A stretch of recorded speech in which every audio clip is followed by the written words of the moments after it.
podia dar um nome pro quadro. O que você acha? Você já não deu? Não, eu esqueci de falar. 3 e... Ai, não. Conversar sobre um assunto muito importante.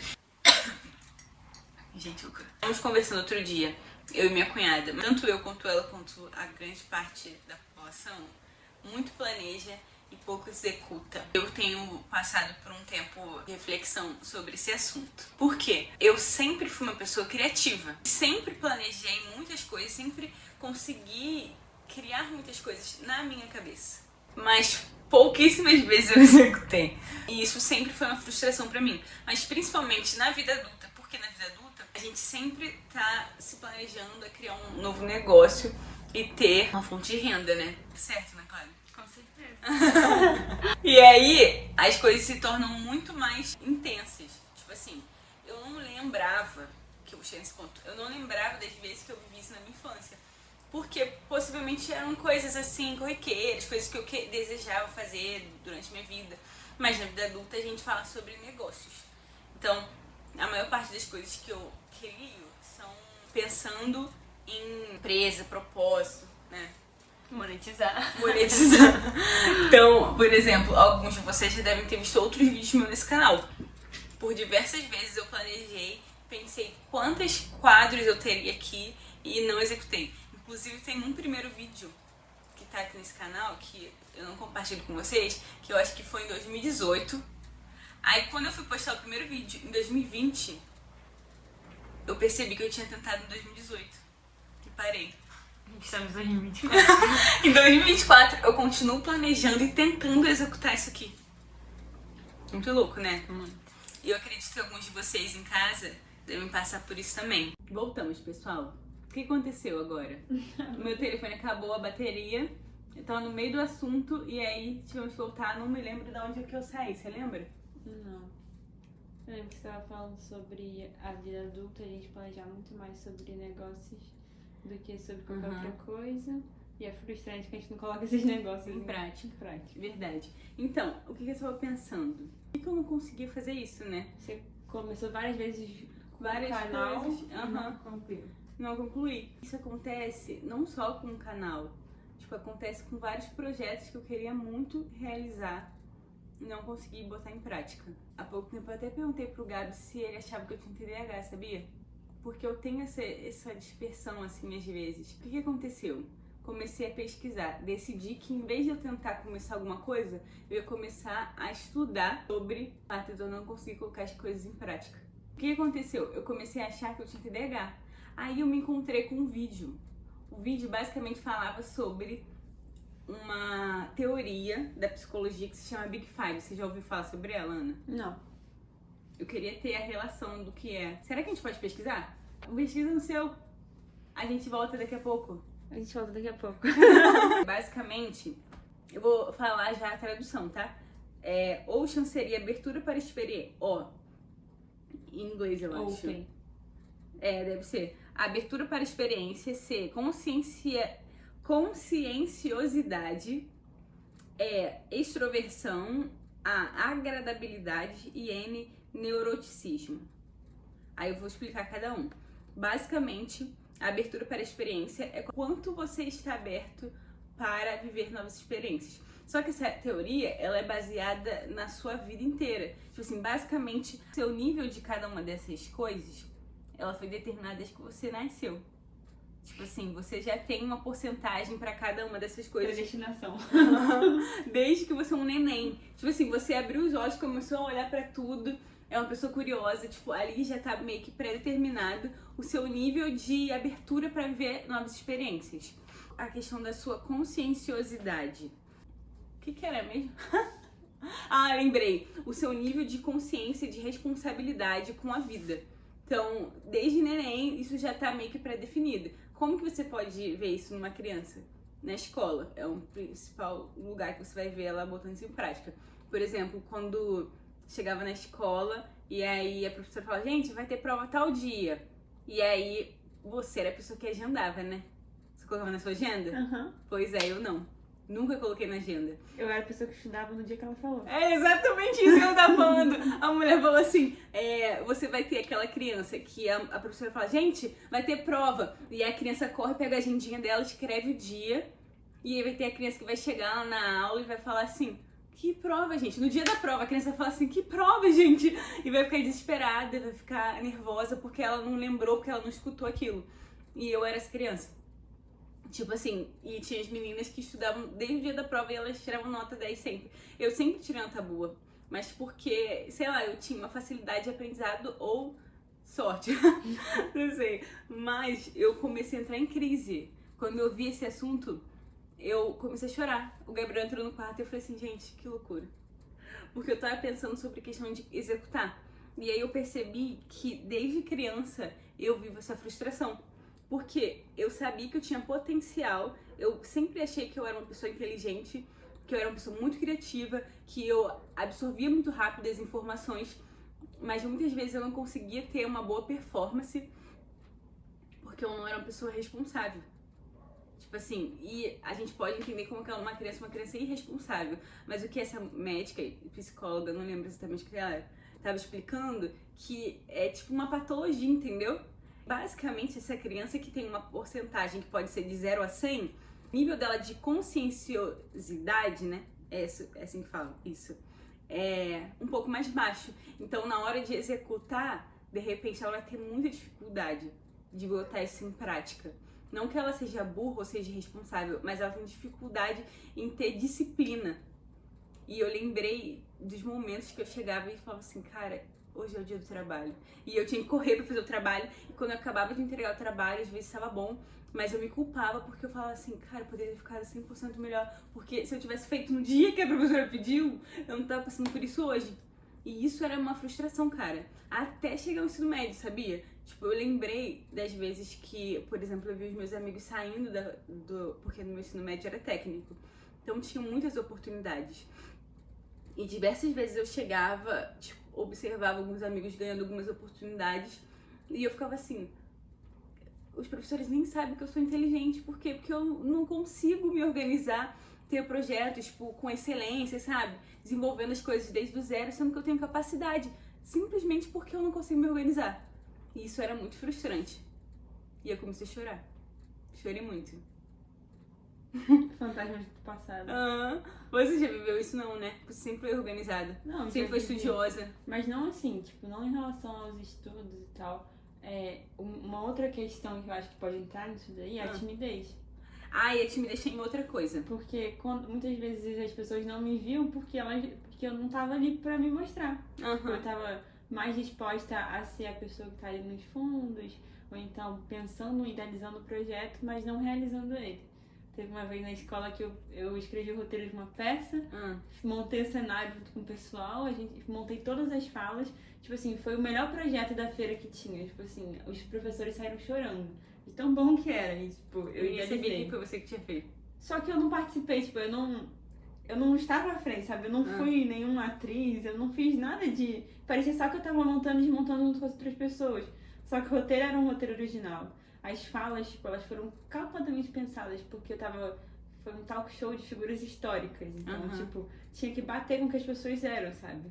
E eu fui estudando sobre a vida de cada uma das personalidades e no final era o Ayrton Senna. E aí a professora chorou porque o nosso ator, ele era muito bom nisso. E ele, tipo, atuou, subiu em cima de um palanque, assim, como Ayrton Senna. E foi emocionante. Só que ninguém sabia que foi eu que escrevi, só a professora de arte.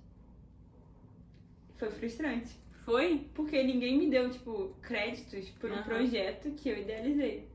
Então, isso entra na extroversão. Que é o seguinte... Basicamente, o quanto você... Extrovertido não no sentido de ser...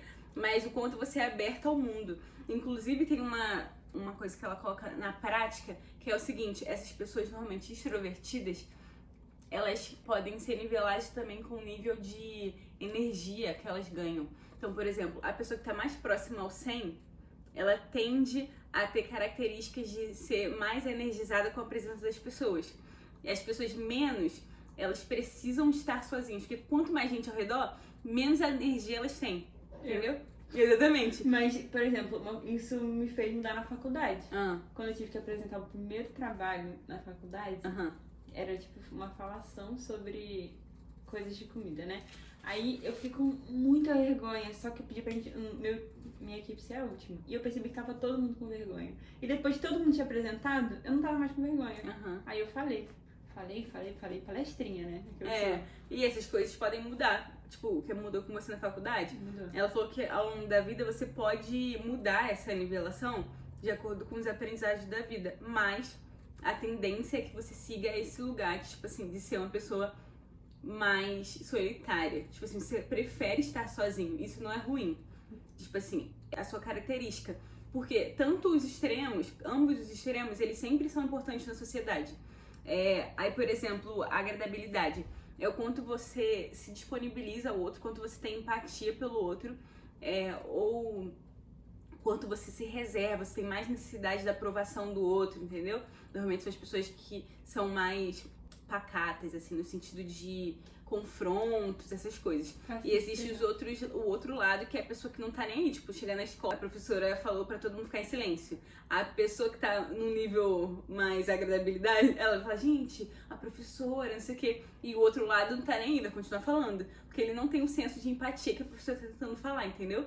E aí ela fala sobre o fato de que essa pessoa que não tá nem aí pro outro, ela vai ser a pessoa que vai estar na frente, por exemplo, na busca pelos direitos. O cara tá pronto pra levar um tiro. Por quê? Porque ele não tá muito conectado ao outro, sabe? Sim. Ele tá lutando pelos direitos e tal, e ele não tem esses vínculos emocionais com o outro de forma tão visceral que nem a gente. Porque eu sei que a gente tá do outro lado. E tem o neuroticismo, que é a pessoa mais neurótica. Tipo assim, normalmente é a pessoa que tem mais aflições internas.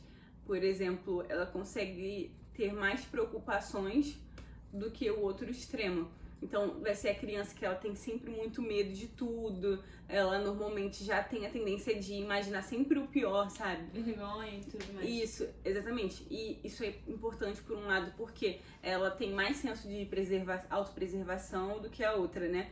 Que é uma pessoa mais aventureira, mais livre, mas elas ambas vão ter que ir se adaptando ao longo da vida também.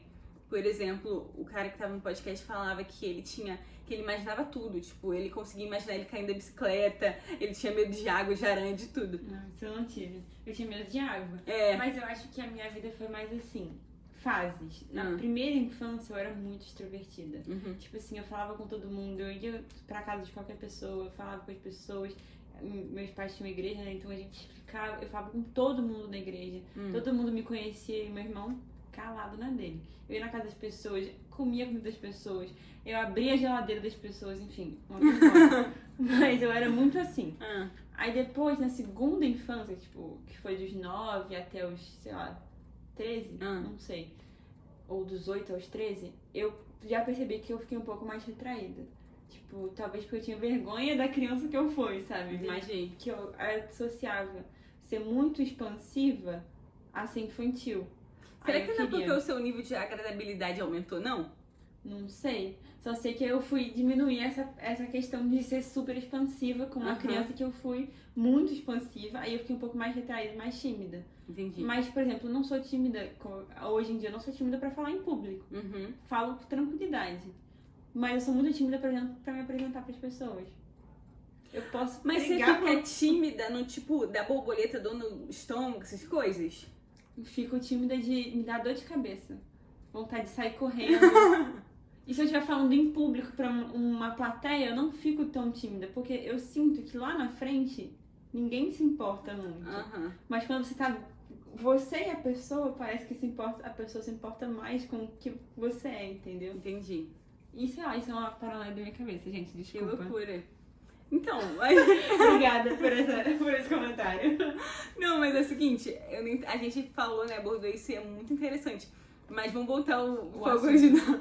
Basicamente, essa questão nossa de muito planejar e pouco executar, de repente ela tá na nossa vida desde o princípio, assim. Tipo, desde quando a gente começou a viver coisas práticas na primeira infância, sabe? E aí que tá a grande questão. Quando eu tomei essa consciência de que eu vivia isso, eu entendi que de repente eu não sou uma pessoa preguiçosa ou procrastinadora, não. Eu só tenho dificuldade em ter disciplina. E tipo assim, eu sei que isso não é uma coisa que eu faço por querer. Porque eu me lembrei de todas as vezes que eu falava, gente, por que eu não fiz isso? Eu não conseguia ter explicação. Por que eu não conseguia executar? Porque eu não conseguia me organizar, sabe? Enfim, eu acho que eu não tenho uma resposta sobre isso. Mas eu acredito que, de repente... Será que alguém tem? De repente é isso, se você tiver. É interessante. Fala com a gente. Mas, de repente, o autoconhecimento e entender que eu tenho esse sentimento desde o meu primeiro momento ali de vida me faz cuidar mais desse sentimento. Porque, de repente, ele vira um trauma. E aí, vou ligar agora com uma outra coisa que eu ouvi há um tempo atrás. A confiança, a autoconfiança, ela vem do fato de que você confia em você mesmo. E quando você não faz as coisas que você se dispõe a fazer por você, o seu cérebro passa a desconfiar de você. Tipo, quantas vezes você planejou fazer algo e não conseguiu fazer? O seu cérebro já sabe que você não vai fazer. Então ele já não confia mais em você mesmo, entendeu? Tipo assim, eu acho que não só por não fazer, mas às vezes você cria uma expectativa de se você fizesse, você faria uma coisa muito incrível. E quando você faz a primeira vez, você fala assim, não ficou tão bom. E ao invés de você se dedicar e tentar melhorar, aprimorar, você fala assim, nossa, eu sou péssima nisso. E deixa pra lá. Eu faço isso sempre, tipo, com tudo. Todos os meus hobbies começaram desse jeito. Mas é por isso, mas essa resposta é uma resposta automática do seu cérebro. Você não é tão bom nisso.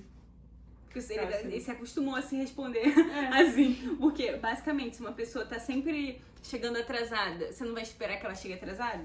Com certeza. E você vai acabar chegando mais tarde pra você ficar igual uma boba lá esperando?